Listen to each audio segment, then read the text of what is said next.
রেলওয়ের কোনো জায়গায় অন্য কাউকে লিজ দিয়ে কোনো বাণিজ্যিক অথবা সুবিধাভোগী স্থাপন করার সুযোগ নেই। সরকার তো পরিবেশের ক্ষতি করে চট্টগ্রামবাসীকে অস্থিরতার মধ্যে রেখে তাকে ঝুঁকির মধ্যে রেখে তার কোনো প্রকল্প হবে। রেলওয়ের কোনো জায়গা আমাদের এই সরকারের সময় অথবা আমি দায়িত্ব নেওয়ার পর রেলওয়ের কোনো জায়গায় অন্য কাউকে লিজ দিয়ে কোনো বাণিজ্যিক অথবা সুবিধাভোগী স্থাপন করার সুযোগ নেই। কন্টেইনার ডিপো দেওয়ার কথা যদি থেকে থাকে, কোনো প্রস্তাবনা থেকে থাকে, তবে সেটা আমরা দেখতে পারি, কিন্তু আমাদের বিবেচনায় এই মুহূর্তে নেই। চট্টগ্রাম সিটি কর্পোরেশনের মেয়র কালকে আমাকে বলেছেন যে আপনি সম্ভবত রেলের জায়গাটা দেখতে যাবেন।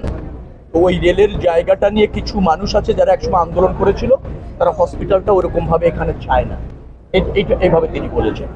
তো আমি তাকে বলেছি হসপিটাল চায় না, থাকতেই পারে, মানুষের তো এরকম বিজার থাকবে, তার সিটি নিয়ে তার ভাবনা থাকবে, সে পরিবেশ নিয়ে কনসার্ন থাকবে, কিন্তু কোনো কিছু যদি এরকম যৌক্তিক হয় নিশ্চয়ই সরকার তা বিবেচনা করবে। সরকার তো পরিবেশের ক্ষতি করে চট্টগ্রামবাসীকে অস্থিরতার মধ্যে রেখে তাকে ঝুঁকির মধ্যে রেখে তার কোনো প্রকল্প হবে না। সরকারের তো এই কোনো দুর্বলতা নাই।